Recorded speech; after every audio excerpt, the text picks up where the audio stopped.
Hola queridos hermanos, queridos amigos, ya estamos preparados para tener nuestro estudio bíblico un día más. Hoy es miércoles 1 de septiembre, si no me equivoco. Así que acabamos de inaugurar mes, estamos ya en el mes de septiembre, los días ya se nota que se hacen más cortos. Y bueno, y ahora estos días con lluvias aquí donde estamos en España, muchos lugares de España están con lluvias fuertes, hay alerta de inundaciones. Ahora mismo estaba respondiéndole un hermano, Rafa de Madrid, que nos hemos visto allí en el Congreso, y me estaba preguntando si por Tarragona ahí habíamos tenido problemas de inundaciones. Bueno, pues creo que no. Yo le contesté que creo que no, porque no estamos en Tarragona, estamos en el Pirineo. Aquí ha llovido todo el día y muy fuerte, ha llovido bastante fuerte, los ríos bajan con mucha agua. Pero bueno, ahí tenemos, los hermanos están en Tarragona y no nos han dicho nada. Hemos hablado de barbacoas en el WhatsApp y de otras cosas, pero nadie dijo nada de que haya habido inundaciones. Pero creo que ha llovido, ¿no? También por Tarragona. No sé, por otros lugares de España, los hermanos que estáis en otros países. Bueno, el clima está revuelto y hay mucha sequía, es bueno que llueva, siempre y cuando, pues claro, no haya esas inundaciones, esas lluvias tan fuertes. Pero aquí estamos bien, agradecidos a Dios. Dios nos ha dado la oportunidad de que nos podamos ver un día más para tener nuevamente un estudio bíblico. Así que vamos a orar primero, le vamos a pedir al Señor su dirección y comenzaremos a estudiar la palabra del Señor en este día. Vamos a orar. Señor, gracias porque hoy también nos permites venir ante tu presencia, abrir tu palabra y escuchar tu voz, Señor, que nos hablas cada vez que venimos con esa intención. Tú nos has desvelado tus secretos, los grandes misterios del ser humano, de la salvación, de la vida y de la muerte. Nos lo has revelado a través de tu palabra y especialmente a nosotros, tus hijos, que nos diste el Espíritu Santo para que pudiésemos entender todas estas verdades. Por eso venimos con conocimiento, con propósito, sabiendo que esto no es un entretenimiento, es algo necesario, vital para nuestra vida. Y venimos con las ganas, con el deseo de escuchar tu voz. Háblanos, Padre. Tú eres nuestro Dios, nuestro Salvador, nuestro Señor. Eres nuestro Papá. Y venimos con la sinceridad de abrirnos ante ti sin esconder nada, con nuestras limitaciones, con nuestros temores, con nuestras dudas. Y venimos para que tú, Señor, sigas tratando con nosotros. Necesitamos cada día detenernos así como iglesia y escuchar tu voz. Así que pedimos tu sabiduría, tu dirección, háblanos y llévanos en este tiempo. Bendice a mis hermanos que escucharán este estudio. Gracias por todo, te lo pedimos en el nombre de nuestro Señor Jesucristo. Amén. Muy bien, queridos hermanos, pues antes de repasar los mensajes del chat en directo, si queréis ir preparando vuestras Biblias y los que tomáis notas, pues vamos a seguir estudiando en Hechos de los Apóstoles, porque ayer empezamos a tocar un tema que creo que es importante, interesante, y no lo quería dejar para el martes que viene porque tiene que pasar toda una semana, y creo que nos quedamos ahí con cosas importantes que comentar. Así que vamos a estar en Hechos capítulo 12, versículo 2, hablando sobre ese tema de por qué Dios permite la tribulación en nuestras vidas, por qué Dios permite que ocurren cosas como el que Herodes manda matar a Jacobo, que es un apóstol, es uno de los líderes, una persona importante en la iglesia, y por qué, por el contrario, permitió que Pedro saliese milagrosamente de la cárcel. Y me gustaría que leyésemos hoy algunos textos en los evangelios donde Jesús ya había anunciado que esto iba a ocurrir y bueno, vamos a ver lo que el Señor nos quiere enseñar. Yo creo que es un tema importante que el Espíritu Santo nos guía a que lo comentemos en esta tarde también.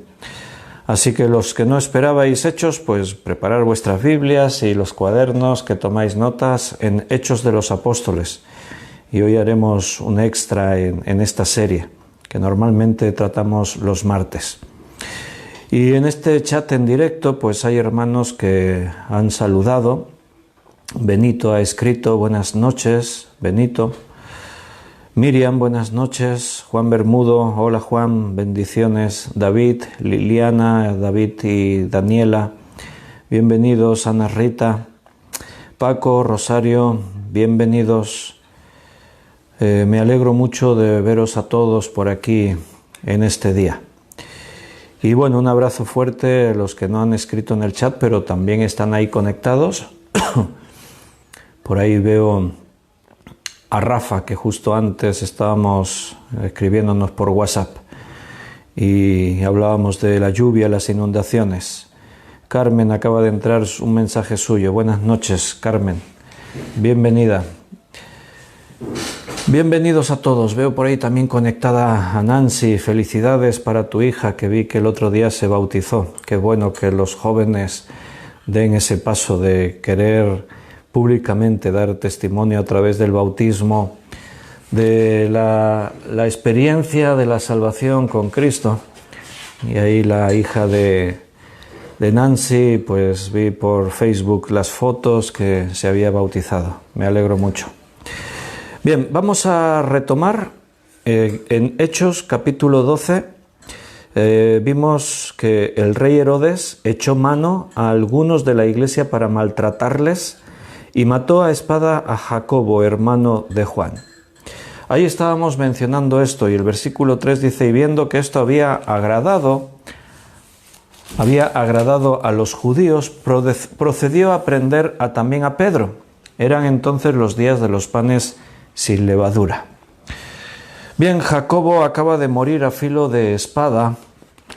Pedro está hecho prisionero. El texto nos dice a continuación que la intención es matar a Pedro. Dice versículo 4 y 5, y habiéndole tornado preso, le puso en la cárcel, entregándole a 4 grupos de 4 soldados cada uno, para que le custodiasen, y se proponía sacarle al pueblo después de la Pascua. Así que Pedro estaba custodiado en la cárcel, pero la iglesia hacía sin cesar oración a Dios por él. Bien, cuando ayer estábamos mencionando el por qué Dios permite que un hombre como Jacobo sea decapitado, y por el contrario, el próximo día, hoy tampoco vamos a llegar al milagro, la liberación, todo esto lo vamos a dejar para el martes que viene, pero ya sabemos que Pedro será liberado y será liberado milagrosamente, y nos preguntábamos por qué Dios sana a uno y a uno no, por qué Dios libra a uno y al otro no. Bueno, recuerda, solamente a título de recordatorio, no voy a volver a repetir todo lo que dije ayer. El que no escuchó el estudio, pues sería bueno, si te interesa el tema, escucharlo.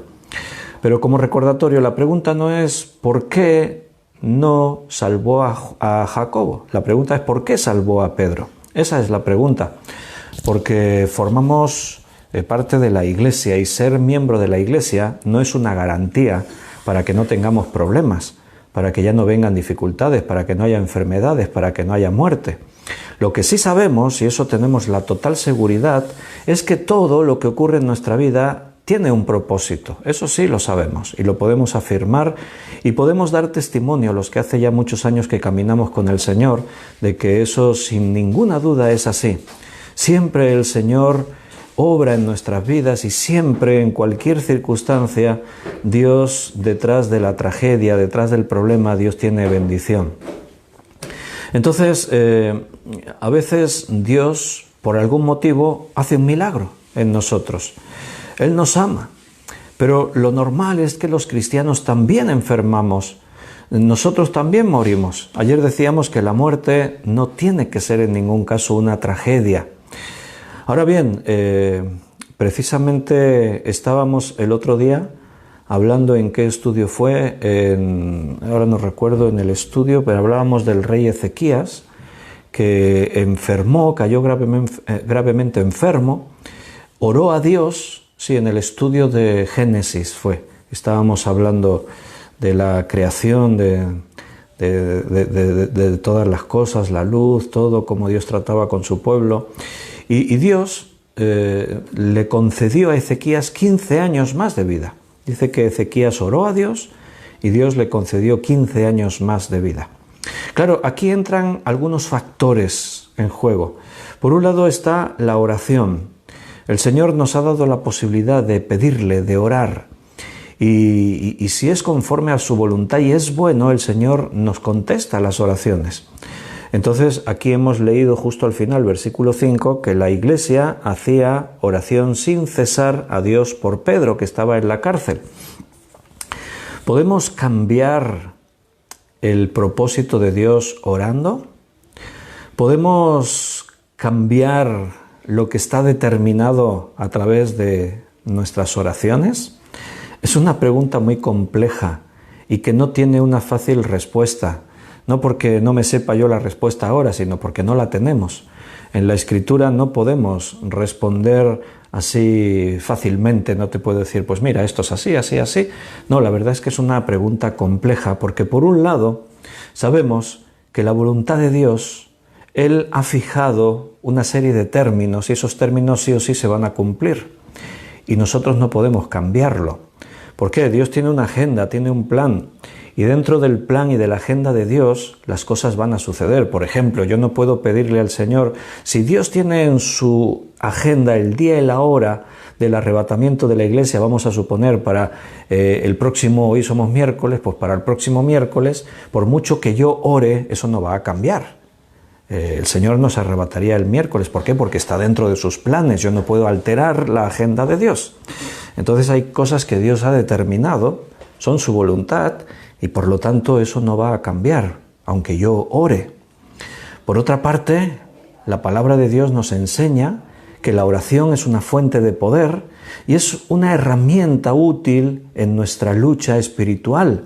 Por eso al final de Efesios 6, de la armadura, dice, después de mencionar todas las partes de la armadura, la última parte, y tomad la espada del Espíritu, que es la palabra de Dios, dice, y orando en todo tiempo con toda oración y súplica. Entonces la oración es una herramienta esencial, fundamental en nuestra lucha diaria. Pero tanto la armadura, la palabra, la oración, todo eso tiene que ver más con nosotros que con lo que Dios ya ha establecido. Acuérdate que yo ayer estaba citando las palabras de Jesús cuando Él dijo, en el mundo tendréis aflicción, pero confiad, yo he vencido al mundo. Nuestra mirada no tiene que estar puesta, ni tienes que tener temor de lo que te pueda venir. No tengas temor de las cosas que te puedan ocurrir. ¿Por qué? Porque tú estás en las manos de Dios. Y un hijo de Dios siempre está en los propósitos de Dios. Eso es algo que tenemos que asumir y aceptar. Ahora bien, las oraciones provocan cosas que si no orases no ocurrirían. De ahí que la palabra de Dios dice que oremos, que le pidamos. Y tú vas a encontrar en la Biblia milagros que ocurrieron a consecuencia de la oración de los creyentes. ¿Cómo lo podemos entender eso? Bueno, voy a tratar de a ver si lo podemos comprender. Mira, sería algo así como que, por un lado, la agenda de Dios es inmovible. Si Dios ha establecido un principio, yo no puedo cambiar ese principio. Si Dios ha dicho que la salvación depende de la decisión personal de cada uno, yo sé que este murió y hasta el último instante yo no vi que diese testimonio y fruto de haber creído. Por lo tanto, sospecho, porque no lo puedo afirmar, nunca sé lo que pasa en la mente de una persona antes de morir, pero vamos a suponer que yo sospecho que este igual se fue al infierno. Y entonces digo, voy a orar con toda mi fe para que Dios lo saque del infierno y lo salve. ¿Crees que eso es posible? No, porque Dios ha establecido los términos. Hay leyes inquebrantables de parte de Dios. Si esta persona renunció a la salvación, Dios no lo va a salvar a la fuerza. Al cielo nadie irá por obligación, es una decisión personal. De ahí que Dios nos da esa capacidad de escoger, de elegir. Entonces, yo no puedo provocar la salvación de otra persona a la fuerza, es la otra persona la que tiene. Hay principios, hay cosas establecidas que por mucho que yo ore no las puedo cambiar. Pero por otra parte vamos a suponer que Dios tiene sus manos llenas de regalos de milagros para nosotros. Pero están ahí, a nuestra disposición. Tú los tienes que tomar y los puedes tomar a través de la oración, por ejemplo.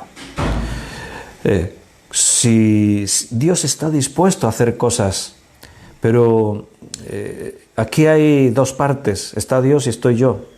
Yo soy hijo de Dios y por lo tanto que tengo que tener la confianza. Dios quiere que yo me acerque a su trono confiadamente.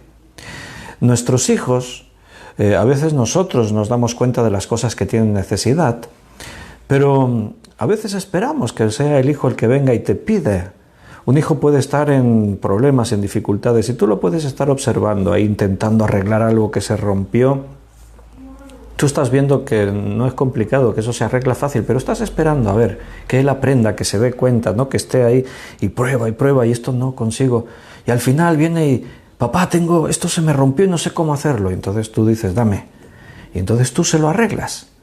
Esperaste que él tomase la iniciativa. Ahora imagínate que él pues prefiere ir a la casa del vecino y decirle al vecino, tengo este problema, ayúdame, arréglame esto. Bueno, pues que le ayude el vecino, ¿no?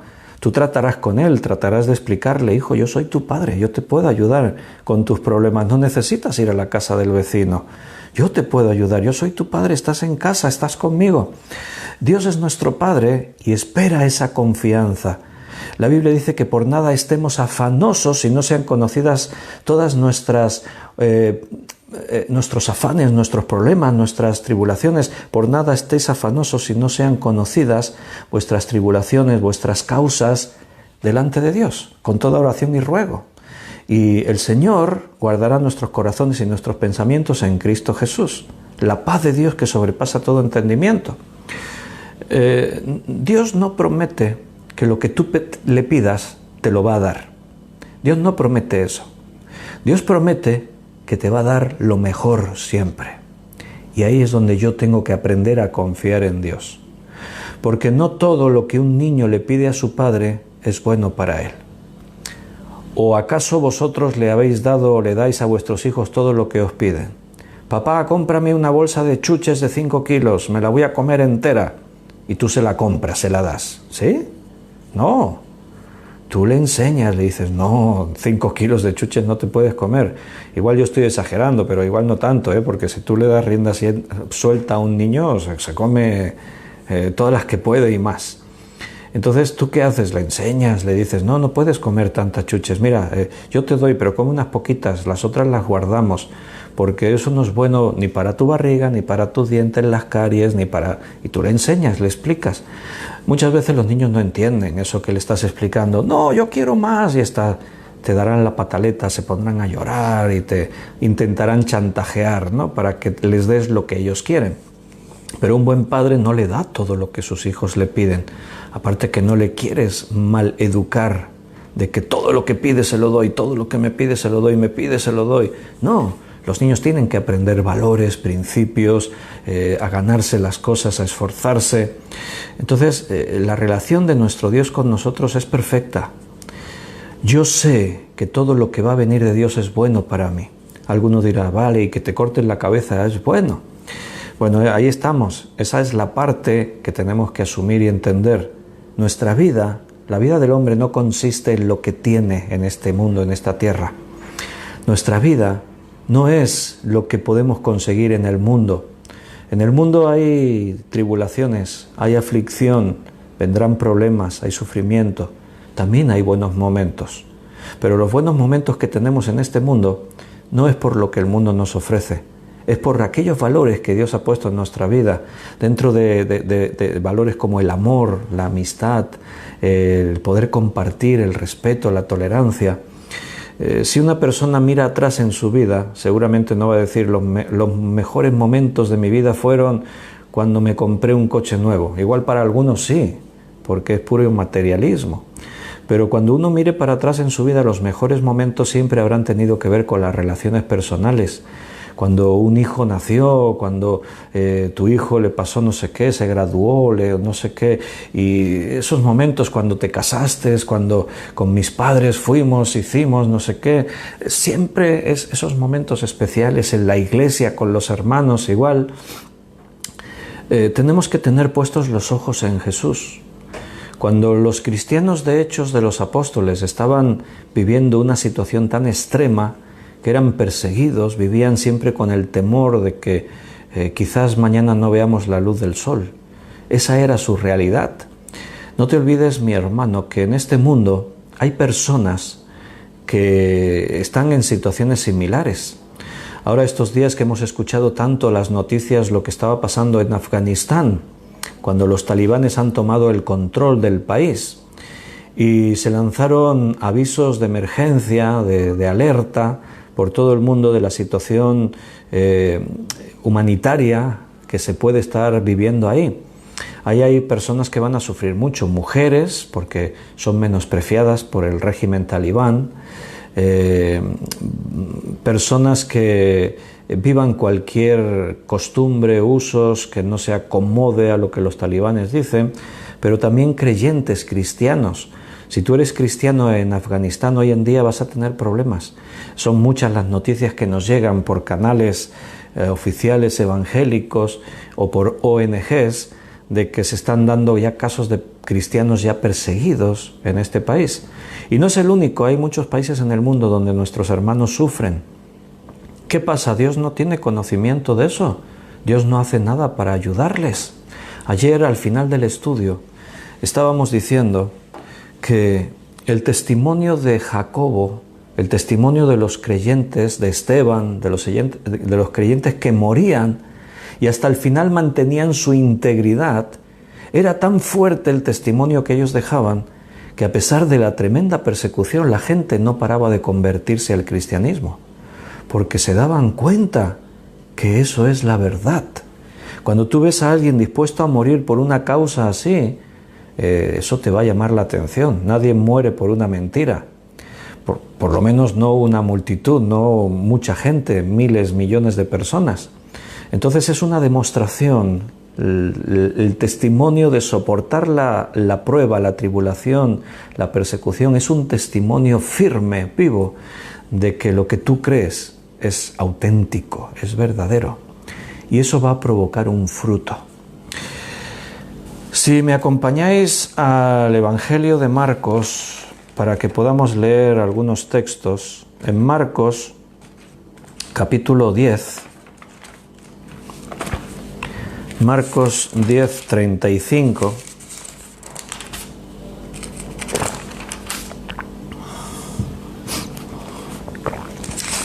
leemos del 35 al 40. Entonces Jacobo y Juan, hijos de Zebedeo, se le acercaron diciendo: Maestro, querríamos que nos hagas lo que pidiéremos. Y él les dijo: ¿qué queréis que os haga? Ellos le dijeron: concédenos que en tu gloria nos sentemos el uno a tu derecha y el otro a tu izquierda. Entonces Jesús les dijo, ahora vamos a ver qué es lo que les dijo, pero fíjate la petición. ¿De quién es Jacobo y Juan? Jacobo, estamos viendo en Hechos que acaba de morir decapitado, le han cortado la cabeza por ser cristiano, por ser un seguidor de Jesús. En un momento de la vida de Jacobo, cuando es discípulo y están siguiendo a Jesús cada día, están con él, Jacobo y Juan, los dos hermanos, tienen una petición especial para Jesús. Esas peticiones que antes yo os decía que le podemos hacer a Dios.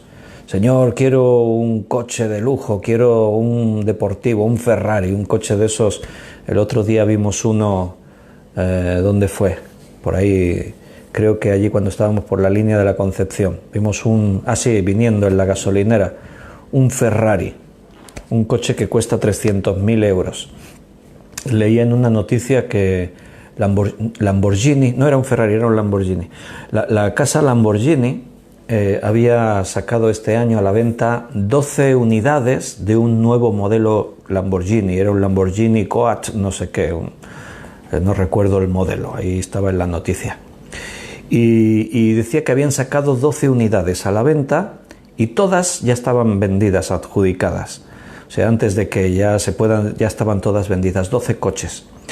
Y el precio de cada coche, sin impuestos, era casi cercano a los 3 millones de euros, sin impuestos. O sea, súmale a eso el IVA, o sea, impuesto matriculación, o sea, se debe ir a los 4 millones de euros el precio de un coche. Un coche, 4 millones de euros.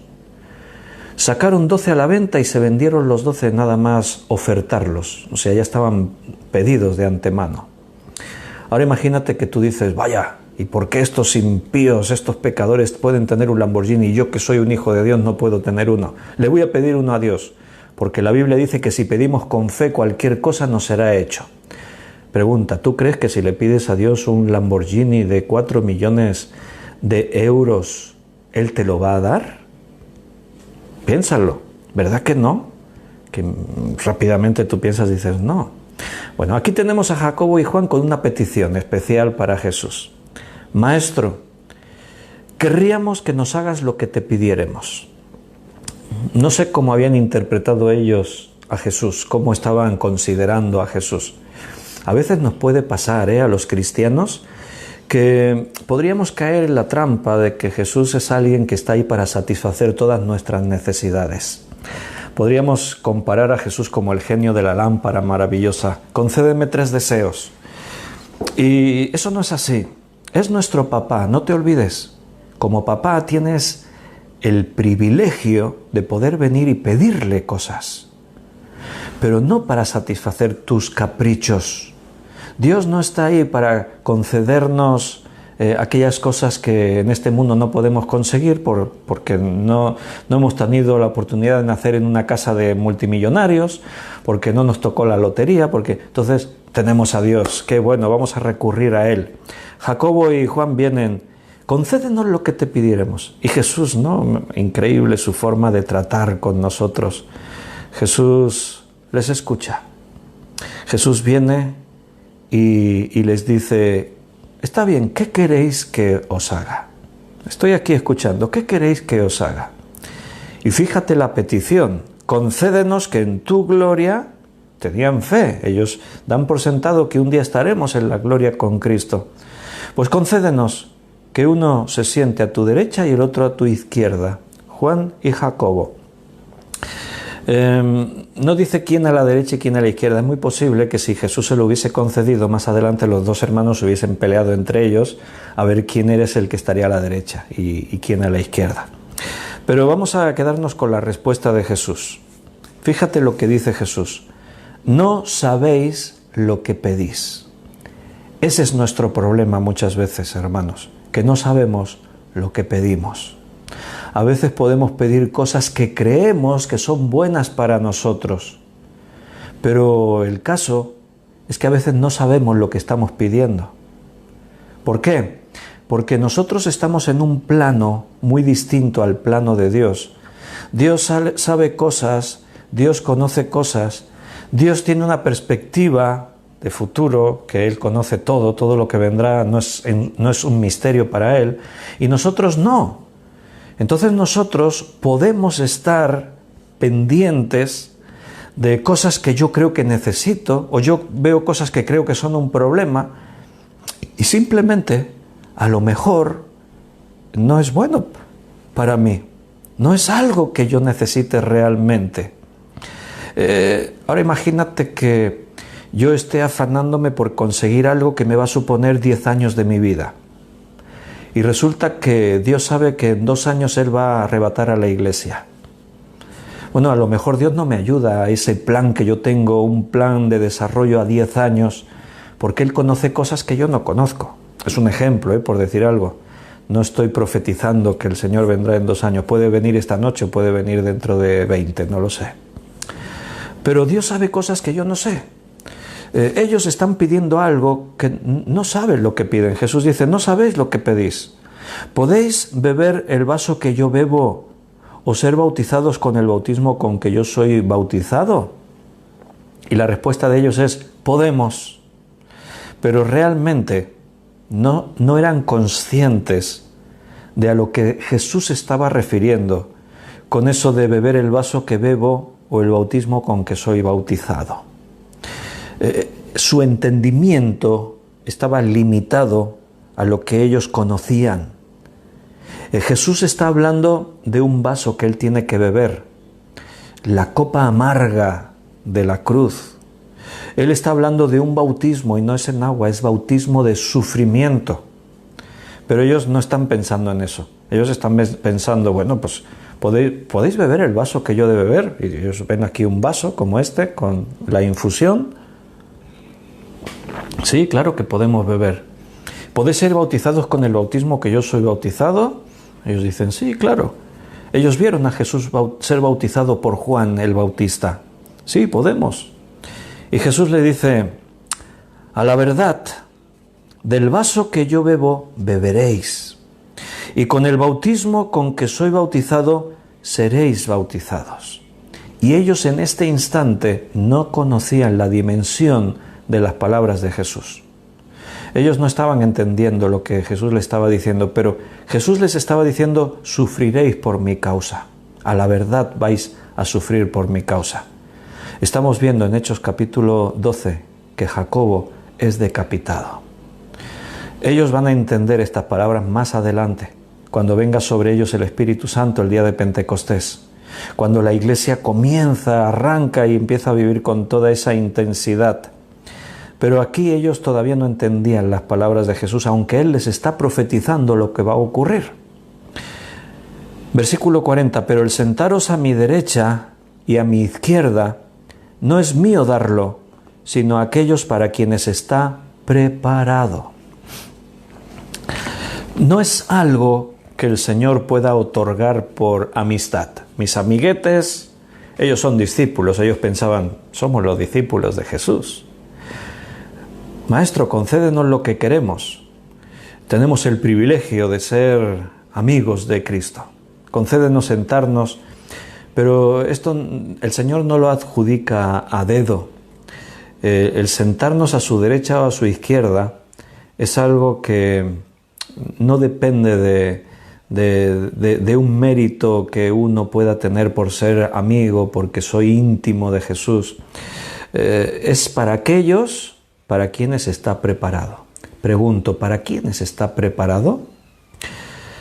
Nosotros hablamos desde la perspectiva humana, como Jacobo y Juan, pero hay otra perspectiva que es la desde el punto de vista de los cielos, la perspectiva de Dios.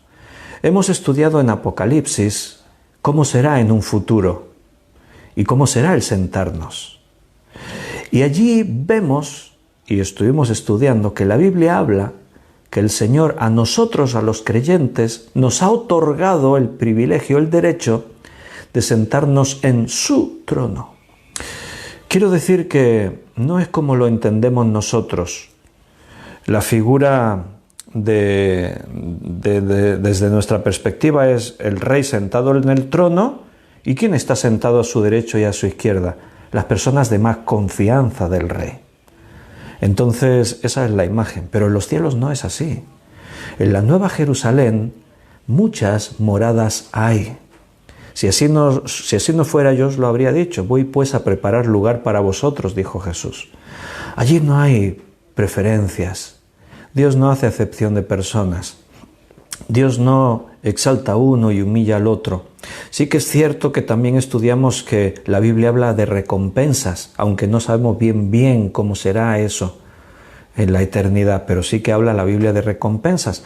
Y son principios lógicos de entender que si alguien lo dio todo en esta vida, sea recompensado. Jesús dijo que ni siquiera el dar un vaso de agua a uno de los suyos, de sus siervos sedientos, se quedará sin recompensa.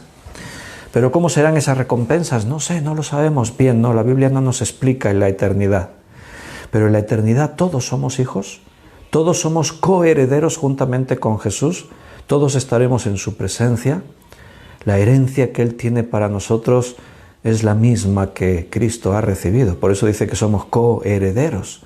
Por eso la Biblia dice que somos reyes y sacerdotes para siempre en el reino futuro, en el reino venidero. Reinaremos con Cristo. Cristo dice, yo os he dado el que os sentéis conmigo en mi trono. Pero quería resaltar este texto porque lo que sí que hace Jesús fue decirnos la verdad, la realidad, que en el mundo sufriremos.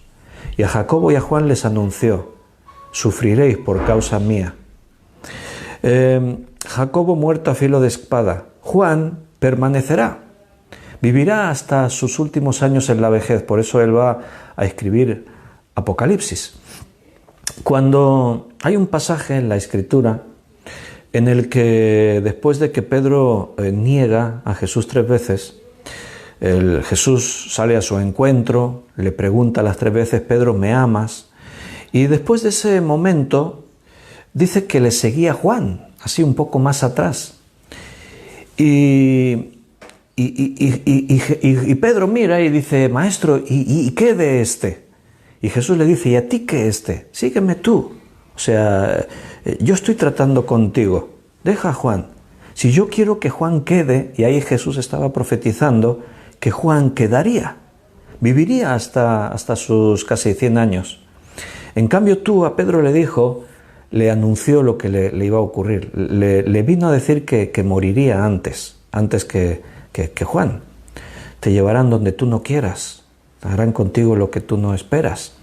O sea, él le anunció a Pedro que él moriría. Aquí estamos viendo en Hechos capítulo 12 que Jacobo muere a espada y Pedro es liberado de la cárcel. ¿Por qué uno se salva y el otro no? Es todo cuestión de tiempo, hermano. Pedro después también morirá y crucificado. Si hubiese tenido que elegir humanamente, igual Pedro hubiese dicho, no, mejor que me corten la cabeza, morir crucificado. Pero estos hombres habían entendido algo. Ya no es el Jacobo y Juan de maestro, concédenos que nos sentemos a tu diestra y a tu siniestra. No, estos hombres han aprendido algo ya. Ahora ven con sabiduría, la sabiduría de Dios.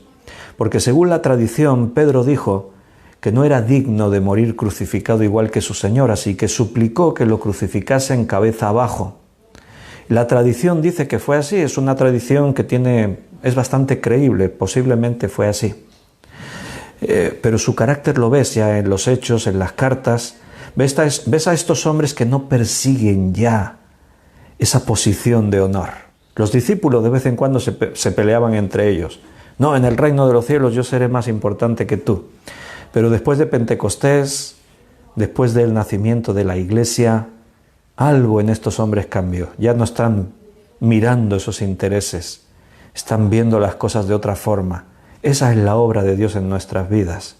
Dios trata con nosotros, nos cambia, nos transforma, para que quitemos nuestras miradas de lo que el mundo nos ofrece. Jesús decía, no os hagáis tesoros en la tierra, donde todo se va a corromper, se va a pudrir, se va a oxidar. Haceos tesoros en los cielos, donde permanecerán para siempre.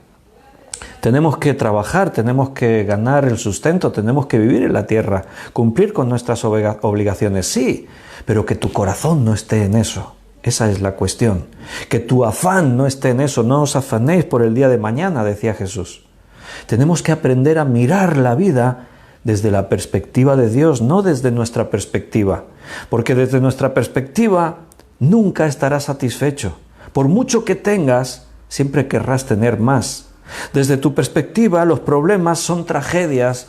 Tú eres una víctima. Desde la perspectiva de Dios, eres más que vencedor. La muerte de Jacobo fue la victoria, no fue una tragedia. El testimonio de Jacobo provocó bendición, que muchos creyesen en él. ¿Y por qué Pedro se salva? Bueno, Dios tiene propósitos. ¿Por qué Juan quedó hasta su vejez? Bueno, un propósito es que Juan tenía que escribir el Apocalipsis. Estaba dentro del plan de Dios. Por eso él tuvo que permanecer, tuvo que ir hasta la isla de Patmos. Tuvo que tener esa revelación, porque si no tuviésemos Apocalipsis, nos faltaría algo muy importante en la palabra, la revelación de Jesucristo que Él les dio. Mira, hemos empezado a leer en Marcos 10, del 35 al 40, ¿verdad? Resalto otra vez ese versículo 38-39. No sabéis lo que pedís. ¿Podéis beber el vaso que yo bebo o ser bautizados con el bautismo que yo soy bautizado? Sí, podemos. Dice, a la verdad, del vaso que yo bebo beberéis, y con el bautismo con que yo soy bautizado seréis bautizados. Él les está anunciando lo que vendrá, la persecución. Ellos ahora no lo entienden, lo van a entender después. Bautismo de sufrimiento, beber la misma copa, esa copa que en Getsemaní Jesús dijo, Padre, si puede, pase de mí esta copa, pero no se haga mi voluntad sino la tuya. Él bebió la copa. Él le dijo a sus discípulos, beberéis la misma copa que yo bebo. Seréis bautizados, pero no era agua, era sufrimiento. La Biblia habla de bautismo de sufrimiento. En Apocalipsis 1:9 dice, yo Juan, vuestro hermano y copartícipe vuestro en la tribulación, en el reino y en la paciencia de Jesucristo, estaba en la isla llamada Patmos por causa de la palabra de Dios y del testimonio de Jesucristo. Juan lo ha entendido ahora.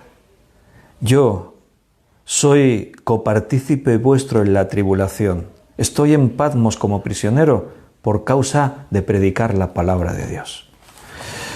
No está de vacaciones en una isla, no es una isla del Caribe, es una prisión, es un lugar donde se sufre, donde se pasa frío y calor. Patmos es un lugar que a nadie le apetece estar ahí, es un lugar de sufrimiento. Y él está ahí por causa de predicar a Jesucristo, habla de tribulación. ¿Por qué unos son bendecidos y otros no? Dios nos bendice a todos, no lo olvides. En medio de tu dolor, Él no te dejará, no te abandonará. Él siempre estará a tu lado. El Señor da, el Señor quita, decía Job, sea el nombre del Señor bendito. Estamos en esta tierra de paso. Nosotros, los que somos hijos de Dios, somos peregrinos y extranjeros en este lugar. Nuestra ciudadanía no está aquí. Nos hemos ido de vacaciones unos días al Pirineo, pero nuestra casa no está aquí. Cuando tú te vas de vacaciones, después de unos días, por un lado dices, ay, qué pena, ya se acaban las vacaciones. Por otra parte dices, ¿sabes que ya tengo ganas de volver a casa? Tu casa es donde tú quieres estar. Y nuestra casa no está en este mundo, está en los cielos. El Señor Cristo se fue a preparar la casa para nosotros. Voy a preparar un lugar para vosotros, porque donde yo estoy quiero que vosotros estéis conmigo. Tú perteneces a la casa del Padre. Tienes que tener tus ojos puestos en esa promesa, en la esperanza, para que tu corazón no siga los tesoros de este mundo, sino que tus tesoros se hagan grandes en los cielos, porque donde esté tu tesoro, allí estará tu corazón. Job, en el libro de Job, capítulo 2, versículo 10, dice, y él le dijo, como suele hablar cualquiera de las mujeres fatuas, has hablado. ¿Qué? ¿Recibiremos de Dios el bien y el mal no lo recibiremos? En todo esto no pecó Job con sus labios. Fíjate la reflexión de Job. Increíble este hombre. Cuando tú lees todo lo que le ha ocurrido, antes de este texto es justo la explicación de su gran tragedia. Lo pierde todo. Sus hijos, sus bienes, sus siervos, lo pierde todo. Va a contraer una enfermedad terrible, su propia salud la va a perder. Y se va a encontrar total y absolutamente solo, porque nadie le va a apoyar. Ni los que parecen sus amigos, ni su propia esposa. Aquí la conversación va con su esposa. Su esposa le dice en el versículo 9, imagínate, vaya esposa que tenía Job. Aún retienes tu integridad, maldice a Dios y muérete, le dijo su esposa. Madre mía, ¿no? ¿Qué te parece? Y la respuesta de Job es para enmarcarla. Cuando vayamos a los cielos, por esta respuesta yo tengo que ir y darle un abrazo a Job. ¿Qué? Le dice Job. ¿Recibiremos de Dios el bien y el mal no lo recibiremos? Reflexión, hermano, piensa. Cuando las cosas nos van bien, levantamos nuestros ojos sonrientes al cielo y decimos, Señor, gracias. Gracias que mi cuenta del banco está bien abultada. Gracias, Señor, que mira todos los bienes que me has dado. Gracias porque me siento fuerte, tengo salud, estoy bien. Gracias, Señor. Gracias, Señor, porque mira mi iglesia floreciente, sin problemas. Bueno, eso no existe, pero vamos a imaginarlo. Gracias, Señor, porque... ¿Y cuando las cosas van mal, qué? ¿No viene de Dios? ¿Acaso cuando viene la enfermedad, cuando está la pérdida, cuando está la crisis, resulta que es que Dios dejó de ser tu Padre? ¿Deja de tener el control Dios en tu vida? No, Job sabía muy bien que Dios es mi Padre en lo bueno y en lo malo. Dios está cerca de mí siempre. Yo no lo entenderé, pero la verdad es esa, Dios es fiel. Entonces, ¿recibimos solo lo bueno de Dios? ¿O lo malo no lo recibimos? El capítulo 1 de Job nos explica perfectamente ese detalle. Job no era una víctima de Satanás. Fue Dios quien le dijo a Satanás: ¿has considerado a mi siervo Job? Dios tenía propósitos en Job.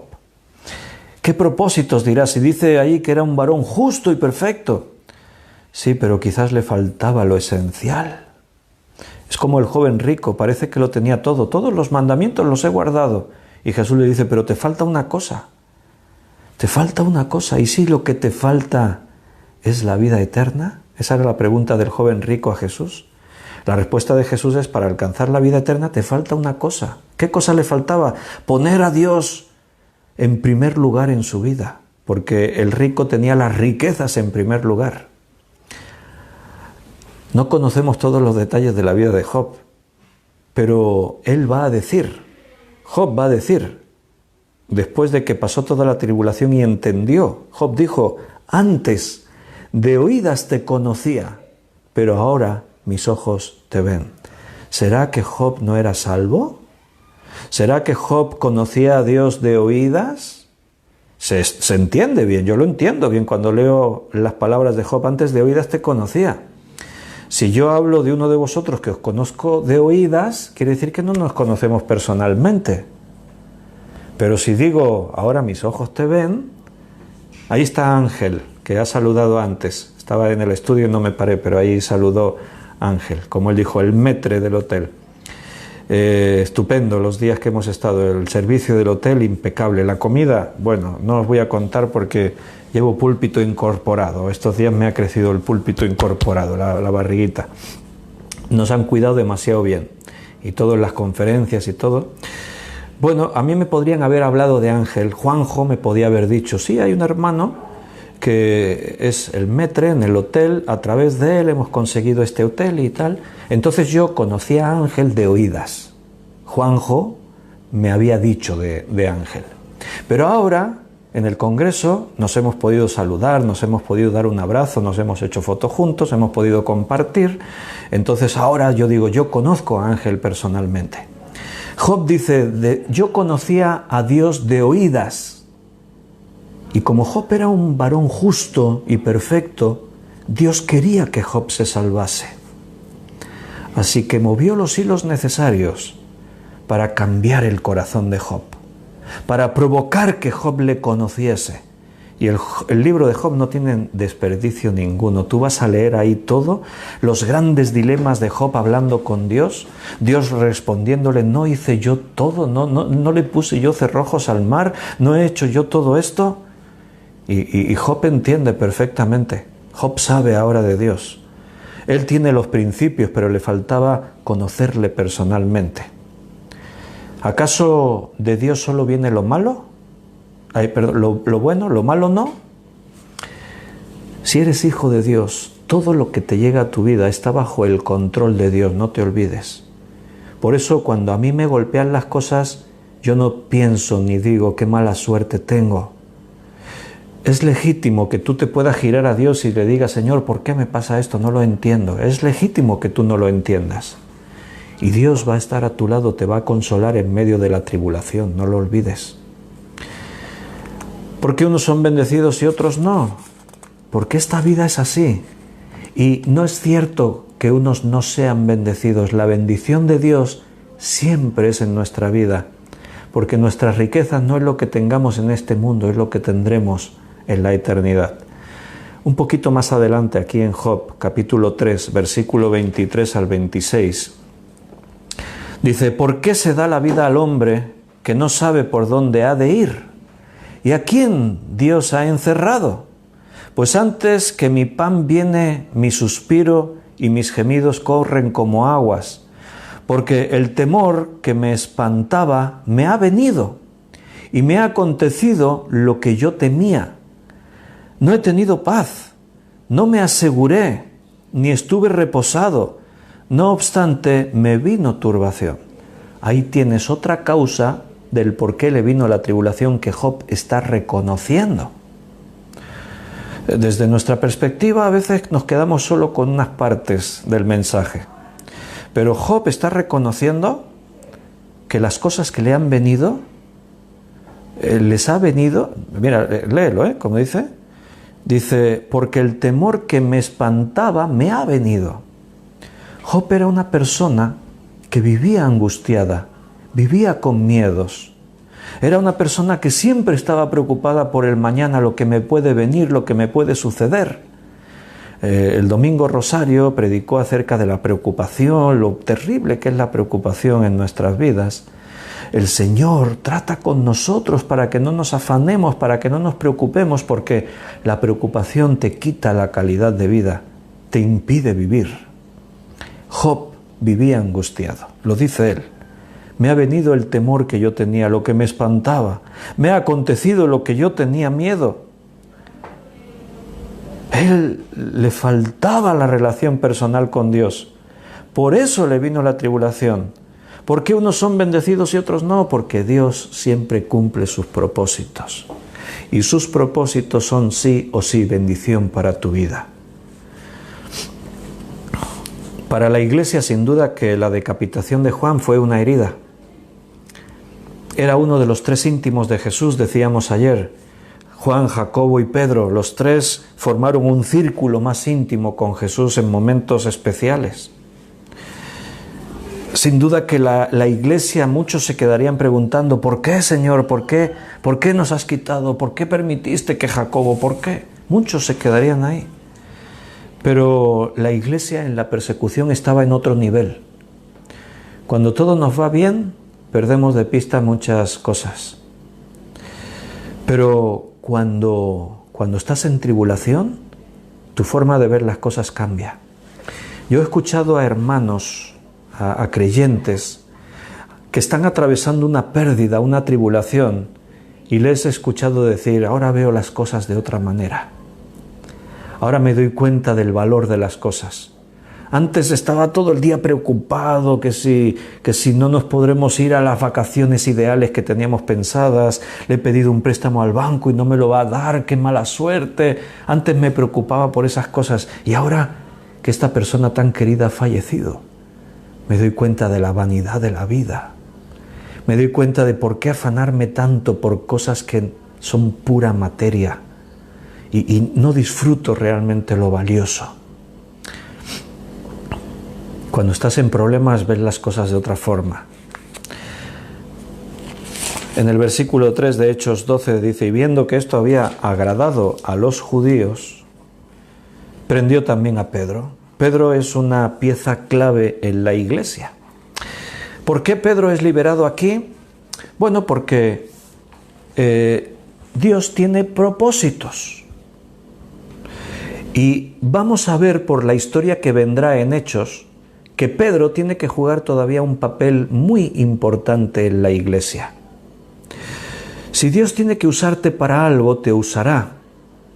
Si sus propósitos en ti se cumplieron, yo diría, ¿y para qué nos vamos a quedar en este mundo sufriendo? Mejor nos vamos con el Señor. Yo el otro día lo refería. Cuando el esposo, la esposa perdió a su cónyuge, ya falleció, sus hijos ya están todos colocados, instalados, ya nos vemos de tanto en tanto. Cuando todo lo que tenías que hacer lo hiciste, yo he escuchado a muchas personas en esa circunstancia decir, mira Víctor, yo ya hice lo que tenía que hacer, yo ya quiero irme con Jesús. Claro, yo lo entiendo. A Pablo le ataban los hermanos, le decía, yo si me pudiera ir con Cristo sería mucho mejor, si me quedo es por amor a vosotros. Un padre piensa, yo me iría con Jesús, pero mis hijos son una responsabilidad, todavía tengo que enseñarles, tengo que cuidarles, tengo que darles muchas cosas. El esposo y la esposa forman una unidad. No te quiero dejar solo, todavía quiero estar aquí un tiempo. Tenemos que estar juntos todavía. Pero yo he escuchado a muchas personas que ya están solos en la vida y dicen, ¿y yo qué hago aquí? Yo ya me quiero ir con Jesús. Yo ya quiero estar con el Señor. Claro, eso es normal. A Pablo, si Cristo le dice, mi propósito es que esta noche te vengas conmigo, le das la mejor noticia, porque es lo que él quería. Pedro tiene que hacer cosas importantes. lo vamos a ver participando en grandes decisiones y acontecimientos, como será el concilio, el primer concilio de la Iglesia en Hechos capítulo 15. Pedro ahí va a jugar un papel muy importante, fundamental. Es uno de los principales pilares en la Iglesia hasta este momento. La Iglesia está herida porque han perdido a Jacobo, están perdiendo a muchos hermanos, pero el Señor cree que Pedro todavía tiene que permanecer un poco más, porque posiblemente la pérdida de Pedro en este momento en la Iglesia podría haber generado una grave brecha, una crisis importante. Y Dios tiene en cuenta todo eso. Él vela por su Iglesia. Él vela por el propósito que tiene que ir desarrollándose para la extensión del reino, de la salvación de las almas. Entonces, ¿por qué Pedro permanece? Dios tiene propósitos. Él va a estar ahí todavía obrando. En el versículo 4 vemos que lo toman preso. Fíjate, le pusieron, dice, 4 grupos de 4 soldados cada uno. A esto se le llamaban cuarteriones. Cuarteriones eran grupos de 4 soldados. 4 grupos de 4 soldados, 4 cuarteriones, o sea, 16 soldados custodiaban a Jesús. ¿Te imaginas? Para un hombre, podríamos decir, indefenso, pacífico. Aquí Pedro ya no era aquel que cortaba orejas. Aquí Pedro es un hombre que asume que su misión es la de predicar a Cristo. Pero se aseguraron 16 soldados para custodiarle. Así que Pedro estaba custodiado en la cárcel, pero la Iglesia hacía oración sin cesar por él. Y de esto vamos a hablar más el próximo día porque va a ser muy interesante. ¿Cómo te imaginas a la Iglesia orando por Pedro? ¿Cómo los imaginas orando?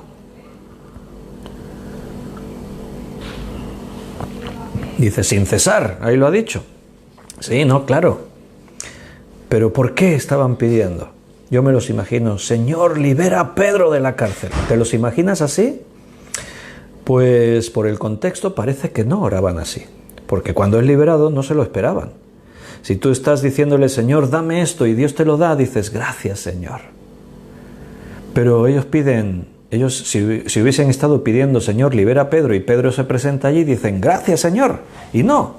Cuando Pedro se presentó, ellos dijeron, no puede ser, es imposible. Debe ser su espíritu, su ángel. Estará muerto, ya lo habrán ejecutado. ¿Por qué oraban entonces? Por lo que ves que oraban los creyentes en los Hechos, las oraciones de Pablo. Señor, que sean fortalecidos, que su fe no falte, que se den cuenta de la dimensión del amor, porque ellos habían asumido que ser cristiano implicaba el sufrimiento, la muerte, beber la copa de Jesús y ser bautizado en su bautismo. Ellos habían aceptado esto. Era parte de decir soy cristiano. El decir soy cristiano era aceptar el sufrimiento, la persecución. Hoy en día muchos cristianos quieren ser cristianos pero sin aceptar que la voluntad de Dios se cumpla en sus vidas.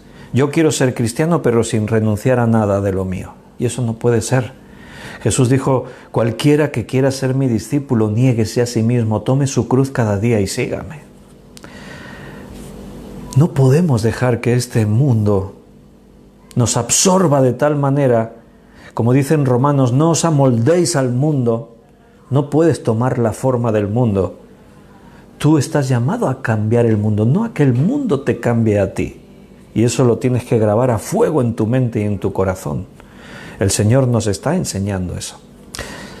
El próximo día, martes próximo, cuando estudiemos Hechos otra vez, vamos a hablar más de la oración, de lo que ocurrió aquí, de cómo Pedro es liberado, de los propósitos de Dios, de la reacción de la Iglesia, de todo esto, pero eso será el próximo día.